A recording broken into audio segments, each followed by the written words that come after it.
தமிழ்நாடு முழுக்க electricity bill 4-5 மடங்கு அதிகமாக வந்திருக்கு. மே மாசம்னாலே நமக்கு கொஞ்சம் அதிகம் வரும். இது எல்லாருமே நமக்கு தெரிஞ்ச விஷயம். ஆனால் மே ஜூன்ல எல்லாம் பாத்தீங்கன்னா 4-5 மடங்கு அதிகமாக வந்து ஸ்தம்பிச்சு போயிருக்காங்க. 1000 ரூபாய் வர வேண்டிய இடத்துல 5600 ரூபாய் வந்திருக்கு. என்னுடைய மகள் வீட்டுல 8500 ரூபாய் வரும். இந்த மே மாசம் 12000 ரூபாய் வரும். 56000 ரூபாய் வந்திருக்கு. அவ போய் கேட்டதா மீட்டர்ல ஏதாவது ஃபால்ட் போல இருக்கு, நாங்க பாக்குறோம், செக் பண்றோம் சொல்லிட்டு எல்லா தமிழகத்தில் இருக்கிற ஒவ்வொரு குடும்பத்துக்கும் இதே பதில் தான் சொல்லப்பட்டிருக்கு. ஒரு சின்ன கால்குலேஷன் பாருங்க. தமிழ்நாட்டுல மொத்த மக்கள் தொகை வந்து 7,30,00,000. இதுல குடும்பங்கள் பாத்தீங்கன்னா ஒரு 3 கோடி. ஜஸ்ட் ஒரு 3000 ரூபாய் ஒரு குடும்பத்துக்கு அதிகமா வந்திருக்குன்னு கால்குலேட் பண்ணீங்கன்னா 90,000 கோடி, 1000 கோடி 2000 கோடி, 90,000 கோடி, கிட்டத்தட்ட 1,00,000 கோடி வந்து மக்கள் பணம் முழுமையாக சுரண்டப்பட்டிருக்கு. நான் கேட்கிறேன், விஜய் அவர்கள் வந்து ஆட்சியை பிடிக்கிறதுக்கு முன்னால ஒவ்வொரு குடும்பத்துக்கும் 200 யூனிட் மின்சாரம் ஃப்ரீயா கொடுப்பேன், அதாவது 500 யூனிட்டுக்கு கம்மியா செலவு பண்ணீங்கன்னா 200 யூனிட் மின்சாரம் ஃப்ரீயா கொடுப்பேன்னு சொன்னாரு. ஒவ்வொரு குடும்பத்துக்கும் 6 சிலிண்டர் இலவசம், ஒவ்வொரு பட்டதாரிக்கு 4000 ரூபாய், விவசாய கடனை தள்ளுபடி பண்றேன் அப்படின்னு நிறைய சொன்னீங்க. திமுக நிறைய பொய் சொல்லும், நீங்களும் பொய் சொன்னீங்க. ஏன்னா ஆட்சியை பிடிக்கிறதுக்காக சொன்னீங்க. எங்களுக்கு அதெல்லாம் ஒரு கோபம் இல்லை. ஆனால் கொஞ்சமாவது மனசாட்சியோட ஒரு விவசாயியின் கடனை முழுமையாக நீங்க தள்ளுபடி பண்ணி இருக்கணும்.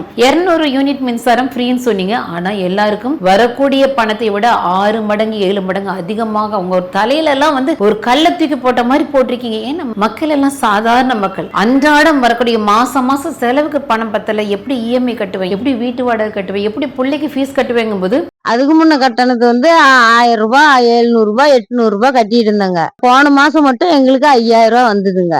எங்க பையன் வண்டி கொண்டு போய் அடவுல வச்சுட்டு தான் போன மாசம் கட்டினாங்க. சிடிஆர் நிர்மல்குமார் வந்து இதுக்கு ஒரு பதில் சொல்றாரு பாருங்க. பில் ஹைக்கு நிறைய பேருக்கு அதிகமாக வந்திருக்குன்னு நிறைய இடத்துல வந்தது.